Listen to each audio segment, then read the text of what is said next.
नमस्कार। आज की कहानी है कायर। युवक का नाम केशव था, युवती का प्रेमा। दोनों एक ही कॉलेज के और एक ही क्लास के विद्यार्थी थे। केशव नए विचारों का युवक था, जात पात के बंधनों का विरोधी। प्रेमा पुराने संस्कारों की कायल थी, पुरानी मर्यादाओं और प्रथाओं में पूरा विश्वास रखने वाली। लेकिन फिर भी दोनों में गाढ़ा प्रेम हो गया था और यह बात सारे कॉलेज में मशहूर थी। केशव ब्राह्मण होकर भी वैश्य कन्या प्रेमा से विवाह करके अपना जीवन सार्थक करना चाहता था। उसे अपने माता पिता की परवाह न थी, कुल मर्यादा का विचार भी उसे स्वांग सा लगता था। उसके लिए सत्य कोई वस्तु थी तो प्रेम थी, किंतु प्रेमा के लिए माता पिता और कुल परिवार के आदेश के विरुद्ध एक कदम बढ़ाना भी असंभव था। संध्या का समय है। विक्टोरिया पार्क के एक निर्जन स्थान में दोनों आमने सामने हरियाली पर बैठे हुए हैं। सैर करने वाले एक एक करके विदा हो गए, किंतु ये दोनों अभी वहीं बैठे हुए हैं। उनमें एक ऐसा प्रसंग छिड़ा हुआ है जो किसी तरह समाप्त नहीं होता। केशव ने झुंझला कर कहा, इसका यह अर्थ है कि तुम्हें मेरी परवाह नहीं है। प्रेमा ने उसको शांत करने की चेष्टा करके कहा, तुम मेरे साथ अन्याय कर रहे हो केशव, लेकिन मैं इस विषय को माता पिता के सामने कैसे छेड़ूं, यह मेरी समझ में नहीं आता। वे लोग पुरानी रूढ़ियों के भक्त हैं। मेरी तरफ से कोई ऐसी बात सुनकर मन में जो शंकाएं होंगी उनकी तुम कल्पना कर सकते हो। केशव ने उग्र भाव से पूछा, तो तुम भी उन्हीं पुरानी रूढ़ियों की गुलाम हो? प्रेमा ने अपनी बड़ी बड़ी आँखों में मृदु स्नेह भरकर कहा, नहीं, मैं उनकी गुलाम नहीं हूँ, लेकिन माता पिता की इच्छा मेरे लिए और सब चीज़ों से अधिक मान्य है। तुम्हारा व्यक्तित्व कुछ नहीं है, ऐसा ही समझ लो। मैं तो समझता था कि ये ढकोसले मूर्खों के लिए ही हैं, लेकिन अब मालूम हुआ कि तुम जैसी विदुषियाँ भी उनकी पूजा करती हैं। जब मैं तुम्हारे लिए संसार को छोड़ने को तैयार हूँ तो तुमसे भी यही आशा करता हूँ। प्रेमा ने मन में सोचा, मेरा अपनी देह पर क्या अधिकार है? जिन माता पिता ने अपने रक्त से मेरी सृष्टि की है और अपने स्नेह से उसे पाला है, उनकी मर्जी के खिलाफ कोई काम करने का उसे कोई हक नहीं। उसने दीनता के साथ केशव से कहा, क्या प्रेम स्त्री और पुरुष के रूप में ही कर सकता है, मैत्री के रूप में नहीं? मैं तो आत्मा का बंधन समझती हूँ। केशव ने कठोर भाव से कहा, इन दार्शनिक विचारों से तुम मुझे पागल कर दोगी प्रेमा। बस इतना ही समझ लो, मैं निराश होकर जिंदा नहीं रह सकता। मैं प्रत्यक्षवादी हूँ और कल्पनाओं के संसार में प्रत्यक्ष का आनंद उठाना मेरे लिए असंभव है। यह कहकर उसने प्रेमा का हाथ पकड़कर अपनी ओर खींचने की चेष्टा की। प्रेमा ने झटके से हाथ छुड़ा लिया और बोली, नहीं केशव, मैं कह चुकी हूँ कि मैं स्वतंत्र नहीं हूँ। तुम मुझसे वह चीज़ न मांगो जिस पर मेरा कोई अधिकार नहीं है। केशव को अगर प्रेमा ने कठोर शब्द कहे होते तो भी उसे इतना दुख न होता। एक क्षण तक वह मन मारे बैठा रहा, फिर उठकर निराशा भरे स्वर में बोला, जैसी तुम्हारी इच्छा। आहिस्ता आहिस्ता कदम सा उठाता हुआ वहाँ से चला गया। प्रेमा अब भी वहीं बैठी आंसू बहाती रही। रात को भोजन करके प्रेमा जब अपनी माँ के साथ लेटी तो उसकी आंखों में नींद न थी। केशव ने उसे एक ऐसी बात कह दी थी जो चंचल पानी में पड़ने वाली छाया की तरह उसके दिल पर छाई हुई थी। प्रतिक्षण उसका रूप बदलता था, वह उसे स्थिर न कर सकती थी। माता से इस विषय में कुछ कहे तो कैसे, लज्जा मुंह बंद कर देती थी। उसने सोचा, अगर केशव के साथ मेरा विवाह न हुआ तो उस समय मेरा क्या कर्तव्य होगा? अगर केशव ने कुछ उदंडता कर डाली तो मेरे लिए संसार में फिर क्या रह जाएगा? लेकिन मेरा वश ही क्या है? इन भांति भांति के विचारों में एक बात जो उसके मन में निश्चित हुई वह यह थी कि केशव के सिवा वह और किसी से विवाह न करेगी। उसकी माता ने पूछा, क्या तुझे अब तक नींद न आई? मैंने तुझसे कितनी बार कहा कि थोड़ा बहुत घर का काम काज किया कर, लेकिन तुझे किताबों से ही फुर्सत नहीं मिलती। 4 दिन में तू पराई घर जाएगी, कौन जाने कैसा घर मिले। अगर कुछ काम करने की आदत न रही तो कैसे निवाह होगा। प्रेमा ने भोलेपन से कहा, मैं पराए घर जाऊंगी ही क्यों। माता ने मुस्कुरा कर कहा, लड़कियों के लिए यही तो सबसे बड़ी विपत्ति है बेटी। माँ बाप की गोद में पलकर ज्यों ही सयानी हुई दूसरों की हो जाती है। अगर अच्छे प्राणी मिले तो जीवन आराम से कट गया, नहीं रो रो कर दिन काटना पड़ा। सब कुछ भाग्य के अधीन है।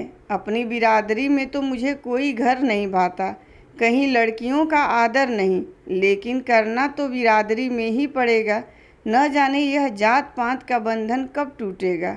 प्रेमा डरते डरते बोली, कहीं कहीं तो बिरादरी के बाहर भी विवाह होने लगे हैं।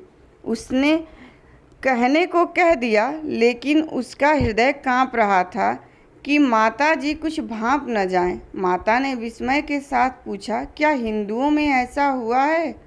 फिर उसने आप उस प्रश्न का जवाब भी दिया, और 2-4 जगह ऐसा हो भी गया तो उससे क्या होता है।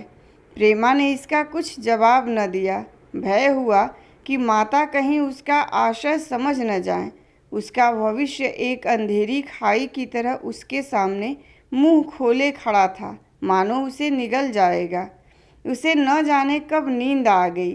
प्रातःकाल प्रेमा सोकर उठी तो उसके मन में एक विचित्र साहस का उदय हो गया था। सभी महत्वपूर्ण फैसले हम आकस्मिक रूप से कर लिया करते हैं, मानो कोई दैवी शक्ति हमें उनकी ओर खींच ले जाती है। वही हालत प्रेमा की थी। कल तक वह माता पिता के निर्णय को मान्य समझती थी, पर संकट को सामने देखकर उसमें उस वायु की हिम्मत पैदा हो गई थी जिसके सामने कोई पर्वत आ गया हो। वही मंद वायु प्रबल वेग से पर्वत के मस्तक पर चढ़ जाती है और उसे कुचलती हुई दूसरी तरफ जा पहुंचती है। प्रेमा मन में सोच रही थी, मानो यह देह माता पिता की है, किंतु आत्मा तो मेरी है। मेरी आत्मा को जो कुछ भुगतना पड़ेगा वह इसी देह से तो भुगतना पड़ेगा। अब वह इस विषय में संकोच करना अनुचित ही नहीं, घातक समझ रही थी। अपने जीवन को क्यों एक झूठे सम्मान पर बलिदान करे। उसने सोचा, विवाह का आधार अगर प्रेम न हो तो वह देह का विक्रय है। आत्मसमर्पण क्यों बिना प्रेम के भी हो सकता है। इस कल्पना से ही न जाने किस अपरिचित युवक से उसका विवाह हो जाएगा, उसका हृदय विद्रोह कर उठा। वह अभी नाश्ता करके कुछ पढ़ने जा रही थी कि उसके पिता ने प्यार से पुकारा, मैं कल तुम्हारे प्रिंसिपल के पास गया था, वे तुम्हारी बड़ी तारीफ कर रहे थे। प्रेमा ने सरल भाव से कहा, आप तो यूं ही कहा करते हैं। नहीं, सच। यह कहते हुए उन्होंने अपनी मेज़ की दराज खोली और मखमली चौखटों में जड़ी हुई एक तस्वीर निकालकर उसे दिखाते हुए बोले, यह लड़का ICS के इम्तिहान में प्रथम आया है। इसका नाम तो तुमने सुना होगा। बूढ़े पिता ने ऐसी भूमिका बांध दी थी कि माँ उनका आशय न समझ सकी, लेकिन प्रेमा भांप गई। उसका मन तीर की भांति लक्ष्य पर जा पहुंचा। उसने बिना तस्वीर की ओर देखे ही कहा, नहीं, मैंने तो उसका नाम नहीं सुना। पिता ने बनावटी आश्चर्य से कहा, क्या तुमने उसका नाम ही नहीं सुना? आज के दैनिक पत्र में उसका चित्र और जीवन वृतांत छपा है। प्रेमा ने रुखाई से जवाब दिया, होगा, मगर मैं तो उस परीक्षा का कोई महत्व नहीं समझती। मैं तो समझती हूँ जो लोग इस परीक्षा में बैठते हैं वे पल्ले सिर के स्वार्थी होते हैं। आखिर उनका उद्देश्य इसके सिवा और क्या होता है कि अपने गरीब निर्धन दलित भाइयों पर शासन करें और खूब धन संचय करें। यह तो जीवन का कोई ऊंचा उद्देश्य नहीं है। इस आपत्ति में जलन थी, अन्याय था, निर्दयता थी। पिताजी ने समझा था प्रेमा यह बखान सुनकर लट्टू हो जाएगी। यह जवाब सुनकर तीखे स्वर में बोले, तू तो ऐसी बातें कर रही है जैसे तेरे लिए धन और अधिकार कोई मूल्य ही नहीं। प्रेमा ने ढिठाई से कहा, हाँ, मैं तो इसका मूल्य नहीं समझती। मैं तो ऐसे आदमी में त्याग देखती हूँ। मैं ऐसे युवकों को जानती हूँ जिन्हें यह पद जबरदस्ती भी दिया जाए तो स्वीकार न करेंगे। पिता ने उपहास के ढंग से कहा, यह तो आज मैंने नई बात सुनी।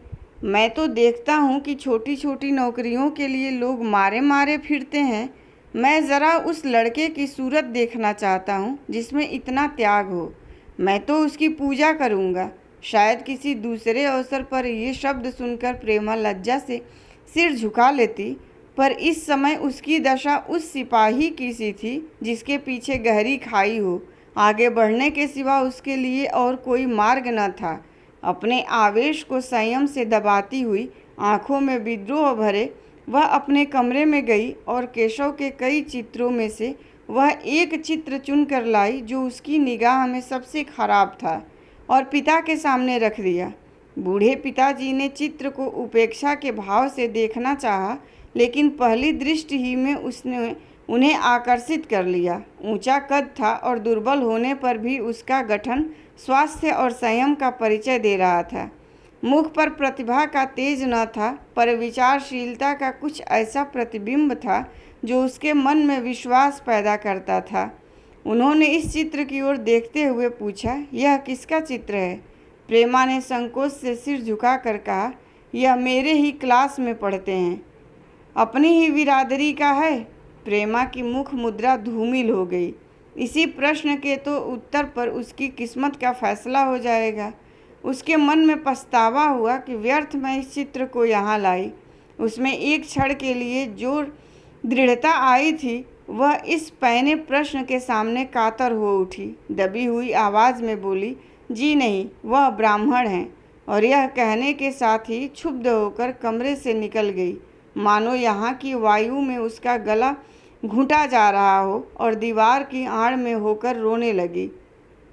लाला जी को तो पहले ऐसा क्रोध आया कि प्रेमा को बुलाकर साफ साफ कह दें कि यह असंभव है।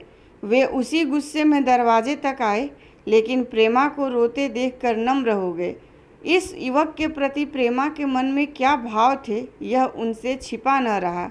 वे स्त्री शिक्षा के पूरे समर्थक थे, लेकिन इसके साथ ही कुल मर्यादा की रक्षा भी करना चाहते थे।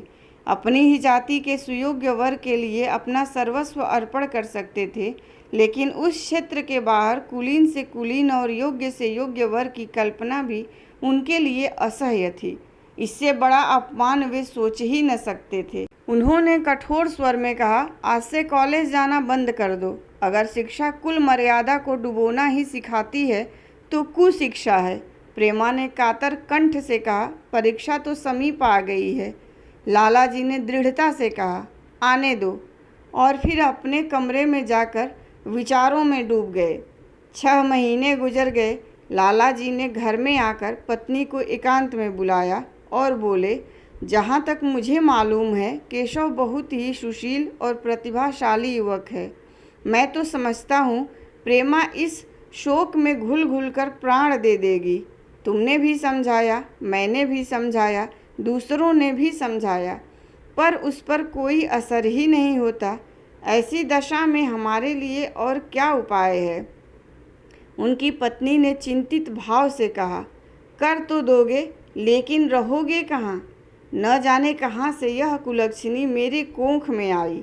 लाला जी ने भवें सिकोड़ कर तिरस्कार के साथ कहा, यह तो 1000 दफ़ा सुन चुका, लेकिन कुल मर्यादा के नाम को कहाँ तक रोएं?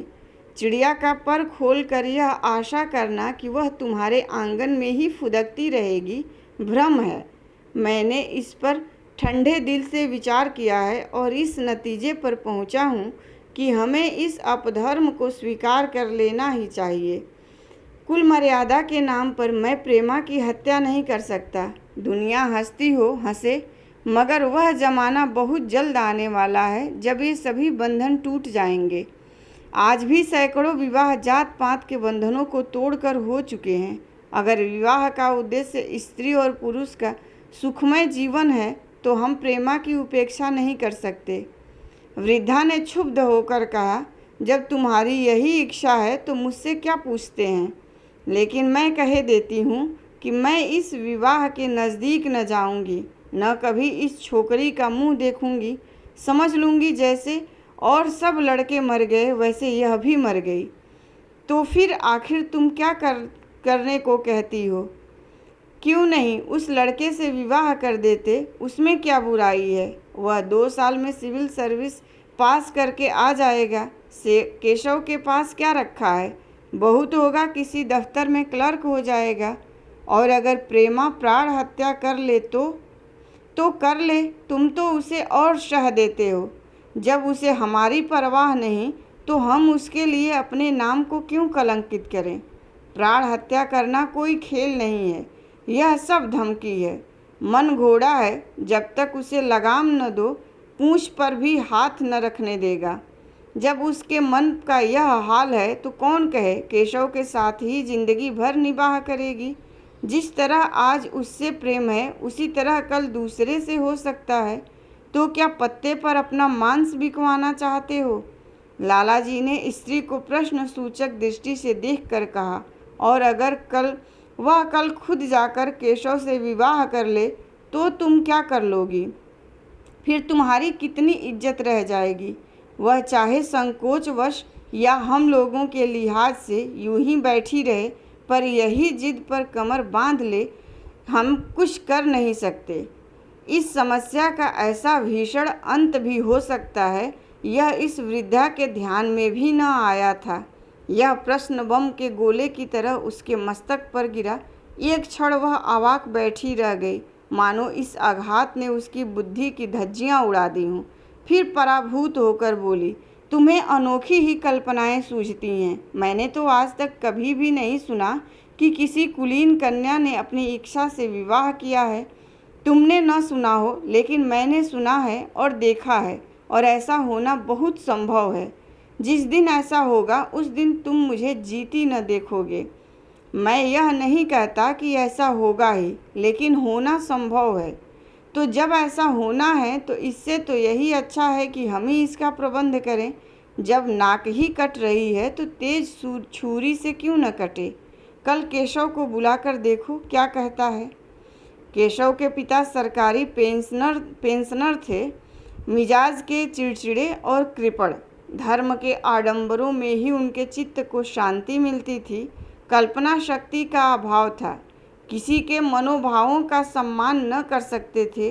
वे अब भी उस संसार में रहते थे जिसमें उन्होंने अपने बचपन और जवानी के दिन काटे थे। नवयुग की बढ़ती हुई लहर को वे सर्वनाश कहते थे, और कम से कम अपने घर को दोनों हाथों और दोनों पैरों का जोर लगाकर उससे बचाए रखना चाहते थे। इसलिए जब एक दिन प्रेमा के पिता उसके पास पहुँचे और केशव से प्रेमा के विवाह का प्रस्ताव किया तो बूढ़े पंडित जी अपने आप में न रह सके। धुंधली आंखें फाड़कर बोले, आप भंग तो नहीं खा गए हैं। इस तरह का संबंध और चाहे जो कुछ हो, विवाह नहीं है। मालूम होता है आपको भी नए जमाने की हवा लग गई। बूढ़े बाबूजी ने नम्रता से कहा, मैं खुद ऐसा संबंध नहीं पसंद करता। इस विषय में मेरे भी वही विचार हैं जो आपके, पर बात ऐसी आ पड़ी है कि मुझे विवश होकर आपकी सेवा में आना पड़ा। आजकल के लड़के और लड़कियां कितने स्वेच्छाचारी हो गए हैं, यह तो आप जानते ही हैं। हम बूढ़े लोगों के लिए अब अपने सिद्धांतों की रक्षा करना कठिन हो गया है। मुझे भय है कि कहीं ये दोनों निराश होकर अपनी जान पर न खेल जाएं। बूढ़े पंडित जी जमीन पर पांव पटकते हुए गरज उठे, आप क्या कहते हैं साहब, आपको शर्म नहीं आती। हम ब्राह्मण हैं, और ब्राह्मणों में भी कुलीन। ब्राह्मण कितने ही पतित हो गए हों, इतने मर्यादा शून्य नहीं हुए हैं कि बनिए बक्कालों की लड़की से विवाह करते फिरें। जिस दिन कुलीन ब्राह्मणों में लड़कियां न रहेंगी उस दिन यह समस्या उपस्थित हो सकती है। मैं कहता हूँ, आपको मुझसे यह बात कहने का साहस कैसे हुआ। बूढ़े बाबूजी की जितना ही दबते थे उतना ही पंडित जी बिगड़ते थे। यहाँ तक कि लाला जी अपना अपमान ज़्यादा न सह सके और अपनी तकदीर को कोसते हुए चले गए। उसी वक्त केशव कॉलेज से आया। पंडित जी ने तुरंत उसे बुलाकर कठोर कंठ से कहा, मैंने सुना है तुमने किसी बनिए की लड़की से अपना विवाह कर लिया है। यह खबर कहाँ तक सही है। केशव ने अनजान बनकर पूछा, आपसे किसने कहा। किसी ने कहा। मैं पूछता हूँ, यह बात ठीक है या नहीं। अगर ठीक है और तुमने अपनी मर्यादा को डुबोना निश्चय कर लिया है तो तुम्हारे लिए हमारे घर में कोई स्थान नहीं। तुम्हें मेरी कमाई का एक ढेला भी नहीं मिलता। मेरे पास जो कुछ है वह मेरी अपनी कमाई है। मुझे अख्तियार है कि मैं उसे जिसे चाहूँ दे दूँ। तुम यह अनीति करके मेरे घर में कदम नहीं रख सकते। केशव पिता के स्वभाव से परिचित था।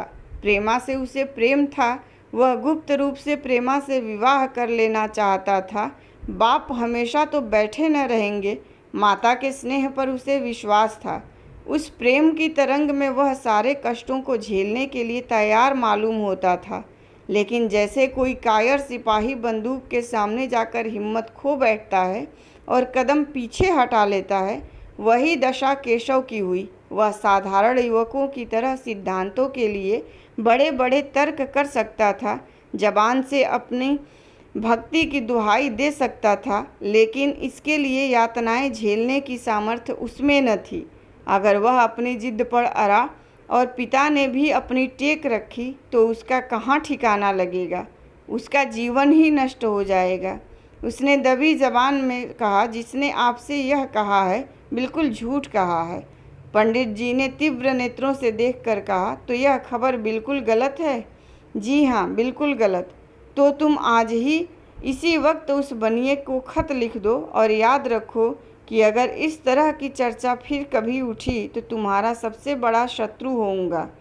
बस जाओ। केशव और कुछ न कह सका। वह यहाँ से चला तो ऐसा मालूम होता था कि पैरों में दम नहीं है। दूसरे दिन प्रेमा ने केशव के नाम यह पत्र लिखा। प्रिय केशव, तुम्हारे पूज्य पिताजी ने लाला जी के साथ जो अनिष्ट और अपमानजनक व्यवहार किया है, उसका हाल सुनकर मेरे मन में बड़ी शंका उत्पन्न हो रही है। शायद उन्होंने तुम्हें भी डांट फटकार बताई होगी। ऐसी दशा में मैं तुम्हारा निश्चय सुनने के लिए विकल हो रही हूँ। तुम्हारे साथ हर तरह का कष्ट झेलने को तैयार हूँ। मुझे तुम्हारे पिताजी की संपत्ति का मोह नहीं है।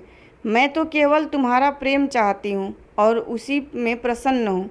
आज शाम को यहीं आकर भोजन करो। दादा और माँ दोनों तुमसे मिलने के लिए बहुत इच्छुक हैं। मैं वह स्वप्न देखने में मग्न हूँ जब हम दोनों उस सूत्र में बंध जाएंगे जो टूटना नहीं जानता, जो बड़ी से बड़ी आपत्ति में भी अटूट रहता है। तुम्हारी प्रेमा। संध्या हो गई और इस पत्र का कोई जवाब न आया। उसकी बात माता बार बार पूछती थी। केशव आए नहीं। बूढ़े लाला भी द्वार की ओर आंख लगाए बैठे थे। यहाँ तक कि रात के 9 बज गए, पर न तो केशव ही आए न उनका पत्र। प्रेमा के मन में भांति भांति के संकल्प विकल्प उठ रहे थे। कदाचित उन्हें पत्र लिखने का अवकाश न मिला होगा या आज आने की फुर्सत न मिली होगी। कल अवश्य आ जाएंगे। केशव ने पहले उसके पास जो प्रेम पत्र लिखे थे उन सबको उसने फिर से पढ़ा। उनके एक एक शब्द से कितना अनुराग टपक रहा था। उनमें कितना कंपन था, कितनी विकलता, कितनी तीव्र आकांक्षा। फिर उसे केशव के वे वाक्य याद आए जो उसने सैकड़ों ही बार कहे थे। कितनी बार वह उसके सामने रोया था। इतने प्रमाणों के होते हुए निराशा के लिए कहाँ स्थान था, मगर फिर भी सारी रात उसका मन जैसे सूली पर टंगा रहा। प्रातःकाल केशव का जवाब आया। प्रेमा ने कांपते हुए हाथों से पत्र लेकर पढ़ा। पत्र हाथ से गिर गया। ऐसा जान पड़ा मानो उसकी देह का रक्त स्थिर हो गया हो। लिखा था, मैं बड़े संकट में हूँ कि तुम्हें क्या जवाब दूँ। मैंने इधर का इस समस्या पर खूब ठंडे दिल से विचार किया है और इस नतीजे पर पहुँचा हूँ कि वर्तमान दशाओं में मेरे लिए पिता की आज्ञा की उपेक्षा करना दुस्सह है। मुझे कायर न समझना, मैं स्वार्थी भी नहीं हूँ, लेकिन मेरे सामने जो बाधाएं हैं उन पर विजय पाने की शक्ति मुझ में नहीं है। पुरानी बातों को भूल जाओ। उस समय मैंने इन बाधाओं की कल्पना न की थी। प्रेमा ने एक लंबी गहरी जलती हुई सांस खींची और उस खत को फाड़कर फेंक दिया। उसकी आंखों से अश्रुधार बहने लगी। जिस केशव को उसने अपने अंतःकरण से वर लिया था वह इतना निष्ठुर हो जाएगा, इसकी उसको रत्ती भर भी आशा न थी। ऐसा मालूम पड़ा मानो अब तक वह कोई सुनहला स्वप्न देख रही थी। पर आँख खुलने पर वह सब कुछ अदृश्य हो गया। जीवन में जब आशा ही लुप्त हो गई तो अब अंधकार के सिवा और क्या रह गया। अपने हृदय की सारी संपत्ति लगाकर उसने एक नाव लदवाई थी। वह नाव जलमग्न हो गई। अब दूसरी नाव कौन वहां से लदवाए। अगर वह नाव टूटी है तो उसके साथ वह भी डूब जाएगी। माता ने पूछा, क्या केशव का पत्र है? प्रेमा ने भूमि की ओर ताकते हुए कहा, हाँ, उनकी तबीयत अच्छी नहीं है। इसके सिवा वह और क्या कहे। केशव की निष्ठुरता और बेवफाई का समाचार कहकर लज्जित होने का साहस उसमें न था। दिन भर वह घर के काम धंधे में लगी रही, मानो उसे कोई चिंता ही नहीं है। रात को उसने सबको भोजन कराया, खुद भी भोजन किया और बड़ी देर हारमोनियम पर गाती रही। मगर सवेरा हुआ तो उसके कमरे में उसकी लाश पड़ी हुई थी। प्रभात की सुनहरी किरणें उसके पीले मुख को जीवन की आभा प्रदान कर रही थीं। धन्यवाद। कहानी पसंद आई हो तो लाइक कीजिए, शेयर कीजिए और ऐसी ही कहानियों के लिए प्लीज़ मेरे चैनल को सब्सक्राइब कीजिए।